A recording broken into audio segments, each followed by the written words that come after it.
ఈరోజు మనం మాట్లాడుకుంటున్నాం ఆర్యవైశ్య కమ్యూనిటీ, మీరంతా దాని ప్రతినిధులుగా వచ్చారు.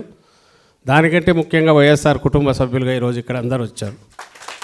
వైఎస్ఆర్ కాంగ్రెస్ పార్టీ నాయకులుగా, వైఎస్ఆర్ కాంగ్రెస్ పార్టీ క్రియాశీల కార్యకర్తలుగా, జగన్మోహన్ రెడ్డి గారి అడుగులో అడుగు వేస్తూ నడిచే ఆయన సహచరులుగా ఈరోజు అందరూ ఉన్నారు.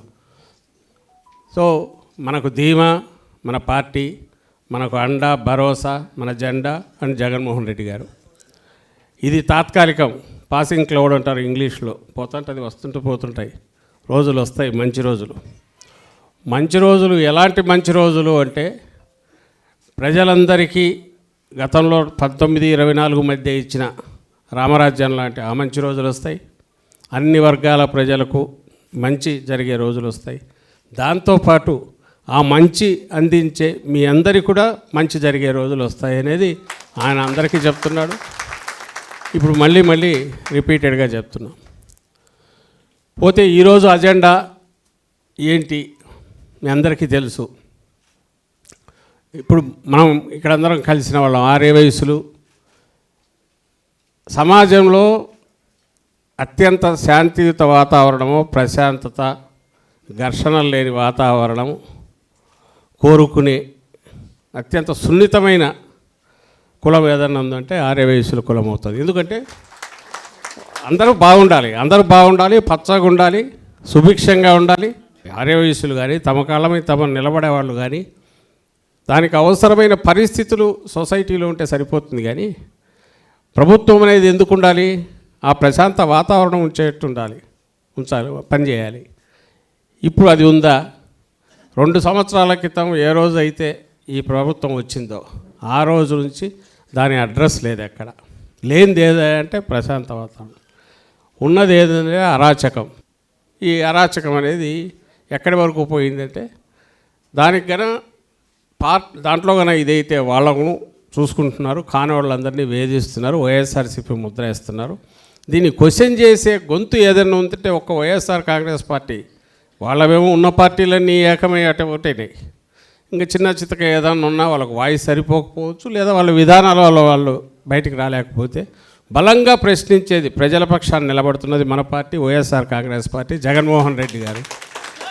సో మొత్తం బాధ్యత అంతా మన మీదే వస్తుంది. అన్ని కమిటీల్లో కలిపి, ఇంక్లూడింగ్ గ్రామ, వార్డు, మనం ఆ లెవెల్లో స్థాయిలో పెట్టిన కమిటీలతో సహా 10,000 మంది ఆర్యవైశ్యులు నాయకత్వాల్లో ఉన్నారు మన పార్టీలో. 2000 మహిళలు ఉన్నారు ఈ 10,000 మందిలో. మహిళలు కూడా చొరవగా ఇప్పుడు పార్టీలో వచ్చారు, వివిధ బాధ్యతల్లో పనిచేస్తున్నారు. మహిళా విభాగంలో ఉన్నారు, మిగిలిన వాటిలో ఉన్నారు. మనకు సహజంగా ఉండేవాడు లక్షలాది మంది జగనన్నకు అండగా నిలబడేవాళ్ళు, వైఎస్ఆర్ కాంగ్రెస్ పార్టీ పక్షాన్ని నిలబడేవాళ్ళు, అంటే ప్రజల పక్షాన్ని నిలబడేవాళ్ళు. ఆ గొంతులన్నీ ఒక రకంగా ఛానలైజ్, ఇదిగో ఇది వాస్తవం, ఇంతకుముందు సీను చెప్పినట్టు ఇది వాస్తవం, ఇదిగో ఇది అబద్ధం అని ఎప్పటికప్పుడు తీసుకుపోగలిగిన నెట్వర్క్ ఫామ్ కావాలి. డైలీ మన కమ్యూనికేషన్ అందరికీ స్ట్రైట్గా వెళ్ళిపోవాలి. నిఖార్సైన నిజమేదో అది తెలియాలి. ఎప్పుడూ లేనంతగా తక్కువ కాలంలోనే జగన్మోహన్ రెడ్డి గారు ఎంత చేశారు.